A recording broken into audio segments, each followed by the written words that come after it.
segments about that.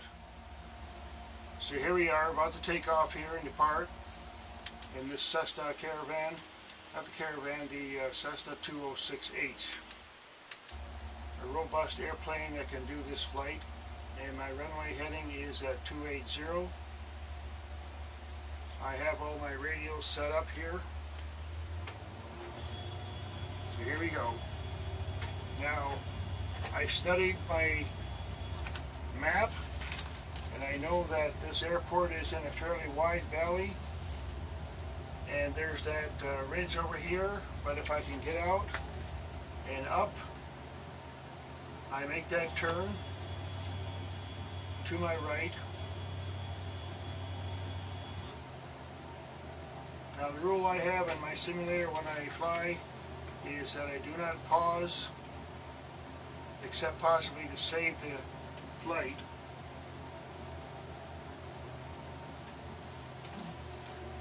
And I don't show the external view.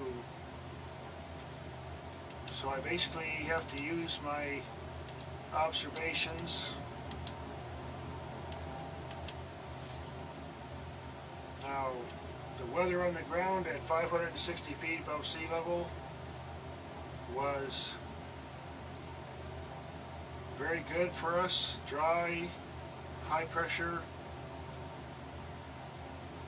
and a nice temperature. So we're heading off to the mountains now, and we're going to encounter much different weather in the very near future. I had set my HSI, horizontal situation indicator, to heading of 030 from the beacon 110.6, and as you can see, if I follow that direct line, I'll get there. But the problem is that when I looked at my map, there's ridges and high mountains that way, so I decided to follow a little bit more easterly course and use that space to ascend while I follow a riverbed and a road. Now I have a notepad here that I keep notes. I have a mark here at 7:20. I'm going to take a note and see where I am. And that way I can chart my progress. I put this clipboard with a lanyard around my neck so it doesn't fall off. I need the information here.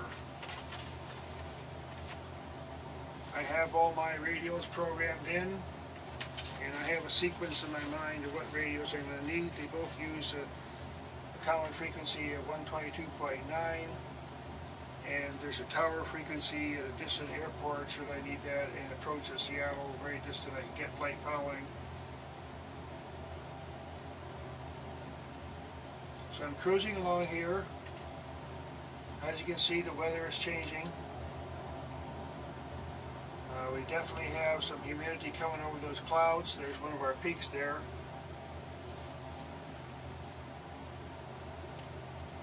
So now I've gotten a pretty good altitude now, 4,000 feet. Check my barometer.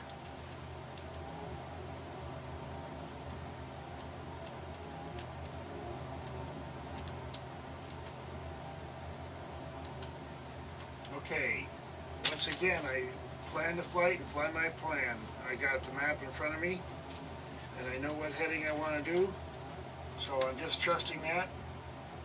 I am going on to 060 to go over this valley here. Gives me some space down below me, and I'm tracking the terrain against my observation on the map and outside the window here. See if I'm on track here. What should I be seeing?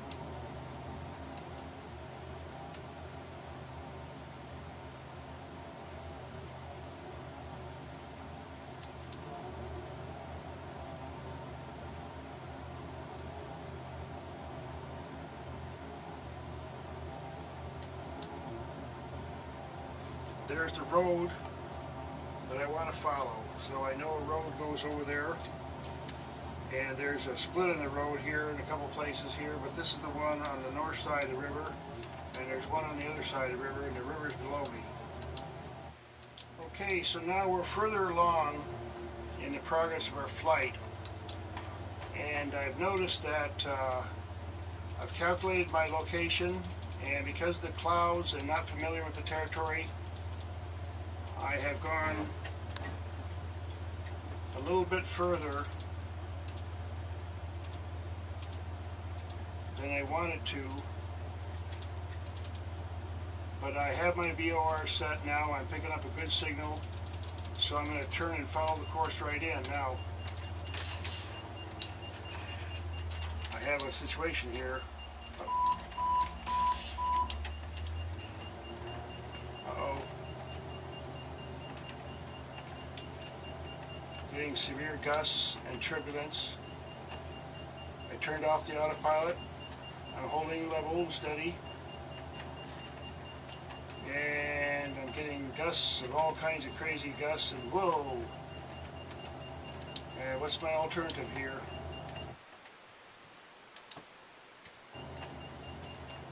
Okay, now I need to stabilize. So if I need to pick up speed, and I'm in a stall situation here, I'm going to take advantage of my altitude and turn around and go down the valley.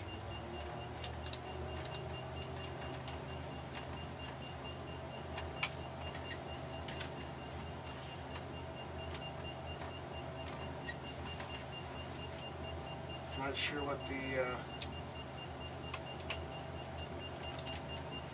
buzzer is all about, but I have an emergency here, sort of. And I'm stabilized. I'm at 80 knots. And I'm not sure. Okay, what's my options here?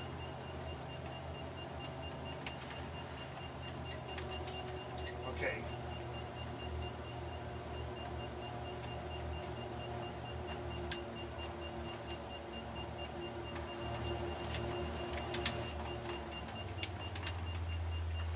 Okay. Whoa. Alright, now I don't know what's going on here, but I did come down to 4,500 feet. And I got stabilized here. What is going on? Try to climb. Okay, can't climb. Where's my airport now? Alright, now.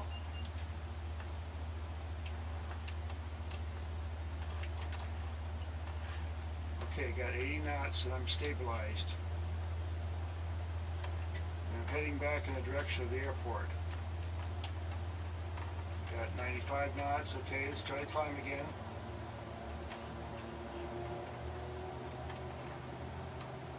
Having extra altitude is a really good thing if you can get it. So as long as the power's on, I'm going to get some.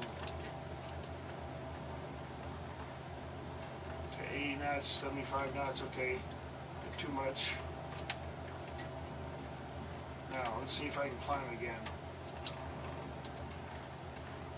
Now, this is where practice in a simulator can really help. But what I do in a situation like this. Now, definitely could be icing. And, I look at my control panel there and I turn on my de-icing, assuming this aircraft has it. Okay, now I regained my strength here. I'm going to do a full power. This is where you burn up that fuel. Okay, now, this is again, in my flight plan, I knew it was going to be tricky in this area. And I do not have any real life experience in mountains. Okay, now I basically recovered. I'm at 80 knots.